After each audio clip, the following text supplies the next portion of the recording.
Les sensations sont chouettes. Le punk est né d'un désir d'autonomie, d'indépendance et de solidarité. Ce sont justement ces mêmes valeurs qu'incarne aussi le mouvement Do It Yourself.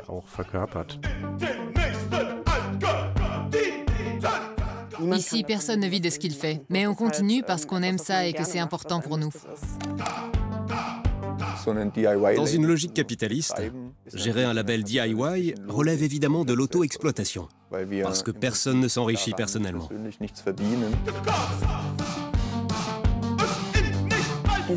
Cette subculture est extrêmement importante parce qu'on y apprend des choses et on partage des compétences.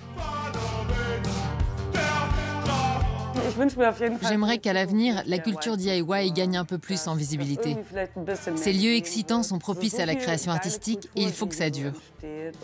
Ce sont des espaces politiques, de mise en réseau. Et bien sûr, ils existent aussi pour que les gens s'amusent.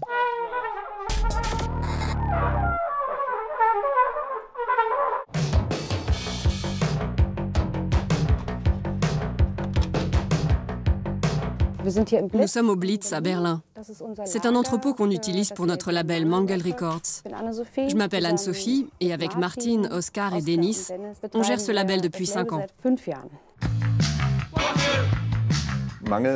Mangel Records est un label DIY basé à Berlin.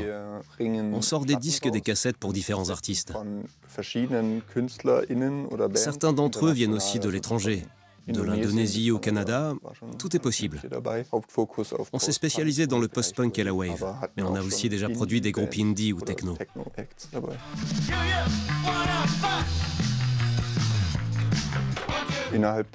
Au sein du label, on fait chacun un peu de tout, même si bien sûr certains sont plus doués que d'autres dans tel ou tel domaine.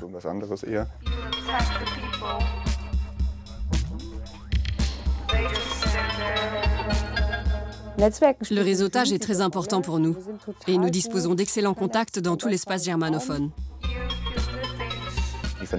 Mais notre réseau ne s'arrête pas là, parce qu'en partant en tournée, on se fait des contacts. Et un peu partout, on rencontre des gens qui font la même chose que nous. On a sorti un disque pour Giulio Erasmus qui vit à Bruxelles, donc on envoie aussi nos vinyles à Bruxelles. On a même un contact au Japon. Et bien sûr, on connaît aussi pas mal de monde en France. On a oublié de parler de The Dream. C'est un groupe de Cincinnati. Ils vivent de l'autre côté de l'Atlantique, mais on a fini par se rencontrer parce qu'ils font la même chose que nous. Ils ont aussi un petit label.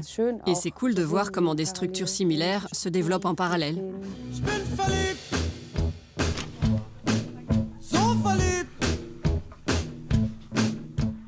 Les cassettes sont des supports hyper gratifiants pour nous parce qu'on peut pratiquement tout produire tout seul. Souvent, ce sont des amis artistes qui créent les pochettes ou alors on s'en occupe nous-mêmes.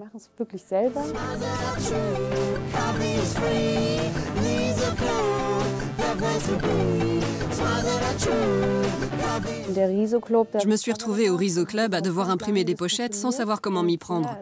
Mais Zina est là, elle t'explique rapidement la marche à suivre et puis elle va fumer une clope et te laisse faire. On est devenus amis.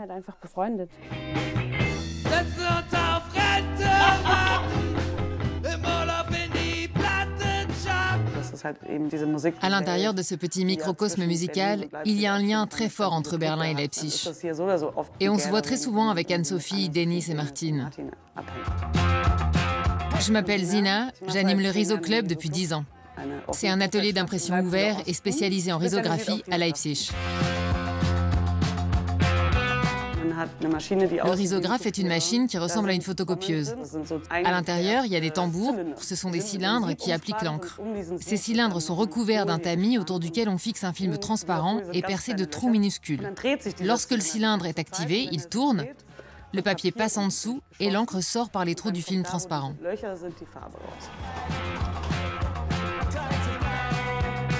Les événements DIY ne génèrent presque pas d'argent et les groupes sont déjà contents lorsqu'ils reçoivent un petit quelque chose. Voilà pourquoi j'ai décidé de maintenir des prix très bas dans mon atelier.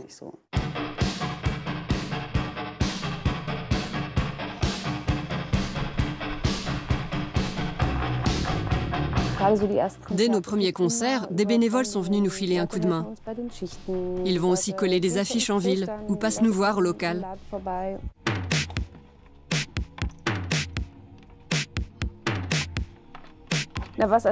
Aujourd'hui, on organise la soirée du label avec plusieurs artistes, dont Daskin. Elle aura lieu au Neue Zukunft, un club près d'Ostkreuz à Berlin. On sera déjà là-bas vers 15 h pour les balances et l'ouverture des portes est prévue à 19 h. J'espère qu'il y aura du monde.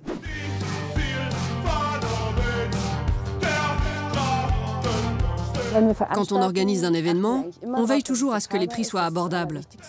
C'est le plus important. En général, le prix de l'entrée est libre, parce que l'essentiel, c'est que les gens se retrouvent et passent une bonne soirée.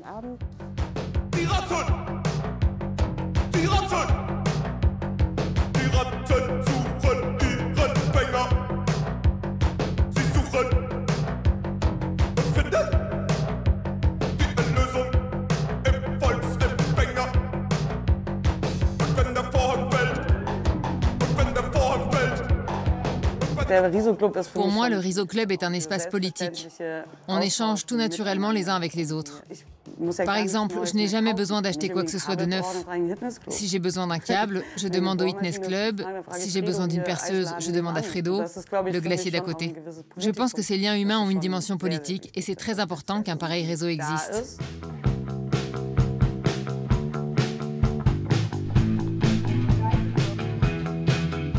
La création du Fitness Club est la meilleure chose qui pouvait arriver au Riso Club. Tout simplement parce que c'est un espace DIY génial. Dès qu'on y entre, c'est le freak show. Et je trouve ça plutôt cool.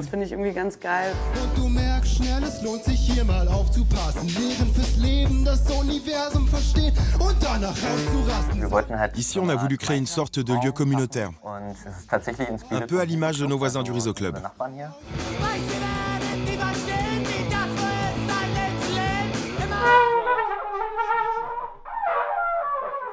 Salut, je m'appelle Hakim, je suis un musicien DIY. Il y a 5 ans, avec des amis, on a eu l'idée de créer une chaîne de télé qui s'appelle Fitness Club.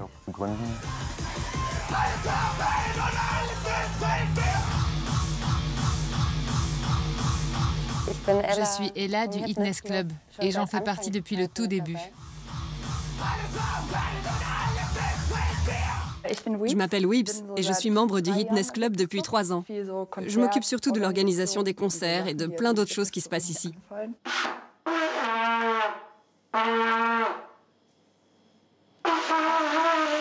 Le Fitness Club est un lieu dédié aux expérimentations audiovisuelles et qui tente de faire tomber les barrières entre le cinéma professionnel et la télévision. On a aussi essayé de créer notre propre espace DIY sur Internet. Sur notre site Internet, on diffuse des vidéos en continu.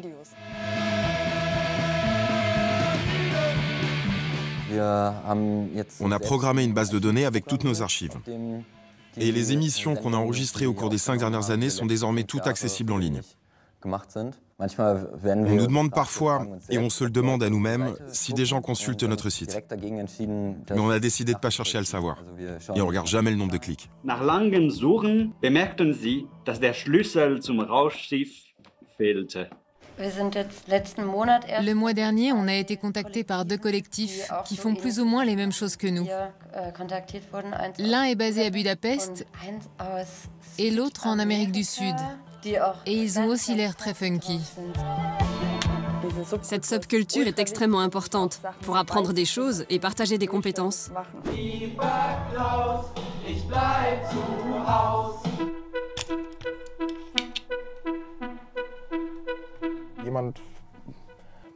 Lorsqu'on est à la recherche de matériel particulier ou de personnes pour prendre le relais sur telle ou telle chose, en général, ça se résout tout seul. Tous ces lieux sont liés les uns aux autres.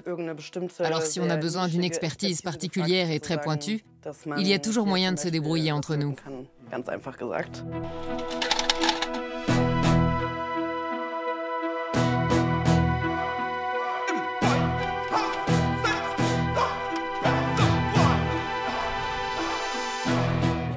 Je m'appelle Max, je suis artiste sonore et gérant de label. Je duplique aussi des cassettes pour des groupes et d'autres labels. Je m'appelle Sven, moi aussi je duplique des cassettes. Sinon je fais de la musique expérimentale, de l'art numérique et plein de trucs DIY. Moi c'est Valeska, je suis artiste et j'organise des événements à Leipzig.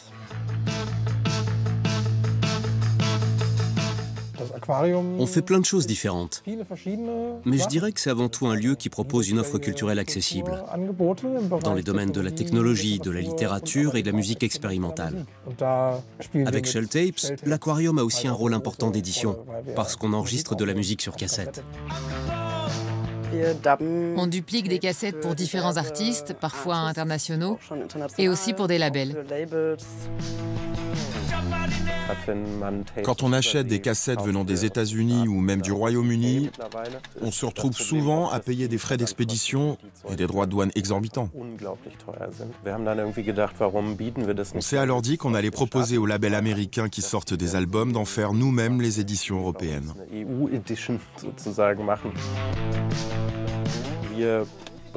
On nous envoie les fichiers numériques originaux, on les transfère et on se charge de la production des supports physiques.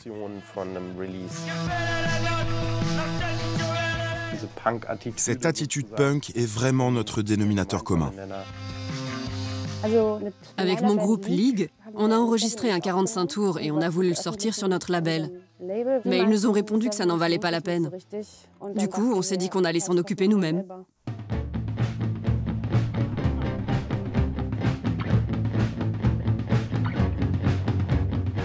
Avec le temps, ce quartier est devenu de plus en plus attractif grâce à toutes ces subcultures. Je dirais que majoritairement, la subculture de Leipzig repose sur la scène DIY. Une étude a d'ailleurs récemment été menée sur le sujet, et je crois que 70 à 80% des événements culturels de Leipzig sont organisés par des bénévoles. Si je m'en souviens bien, ça représente entre 3 et 7% de tout le budget de la culture. Et quand on sait que le directeur de la salle de l'orchestre symphonique de Leipzig gagne dans les 500 000 € par an, ça fait réfléchir.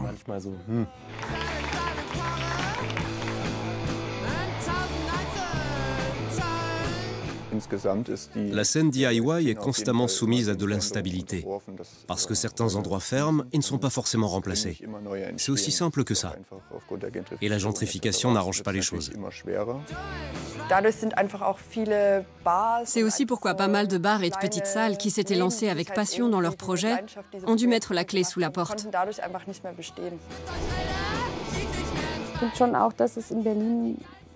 Ça se ressent aussi à Berlin, parce qu'ici, les loyers sont excessifs. On ne peut plus se permettre de louer et de gérer un magasin aussi facilement qu'avant.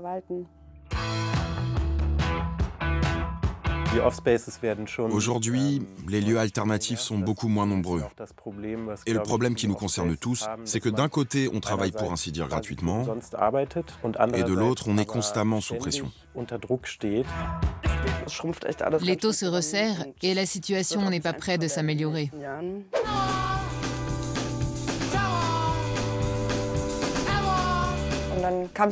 Pas mal d'investisseurs sont arrivés et ont chassé les personnes qui occupaient certains lieux.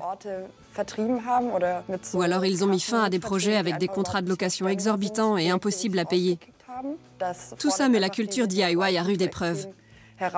Parce que tout ce qu'on fait ici est bénévole.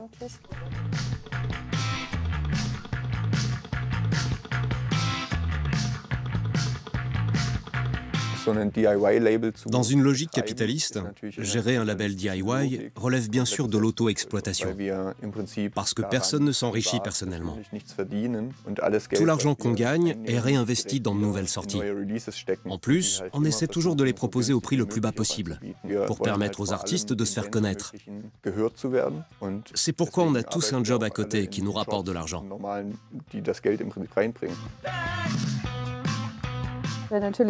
Bien sûr, ce serait formidable si on n'avait pas tous à gagner notre vie pour payer nos loyers berlinois exorbitants. On aurait beaucoup plus de temps à consacrer à notre beau label.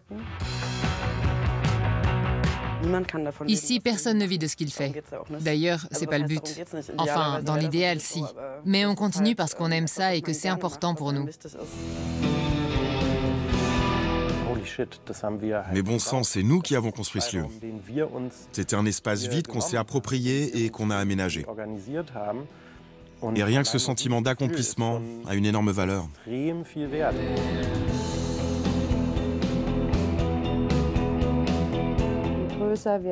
Plus on développe nos activités, et plus les choses deviennent bureaucratiques. Mais ça ne change rien. Soit on se retrouve entre amis et on sort des cassettes marrantes, soit on décide de presser 1 millier de vinyles.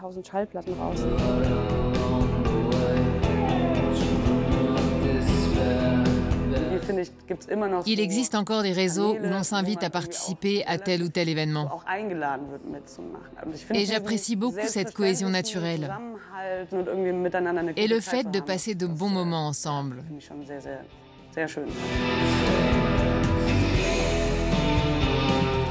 On se soutient énormément les uns les autres. Et d'une certaine manière, on apprend beaucoup par soi-même et on partage les choses. Les espaces alternatifs proposent aussi des événements qui dépassent le cadre d'une scène artistique en particulier, pour s'adresser à des personnes de tous les horizons et pour favoriser les échanges entre elles.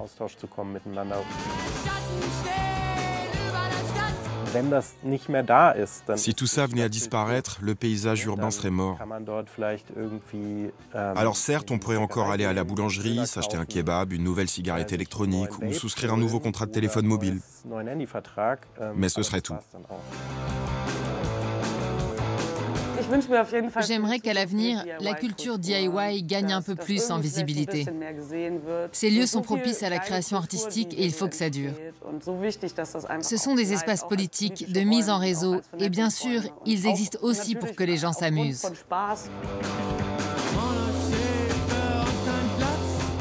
Il faut qu'on fasse tout ça. Autrement, ça n'existerait pas.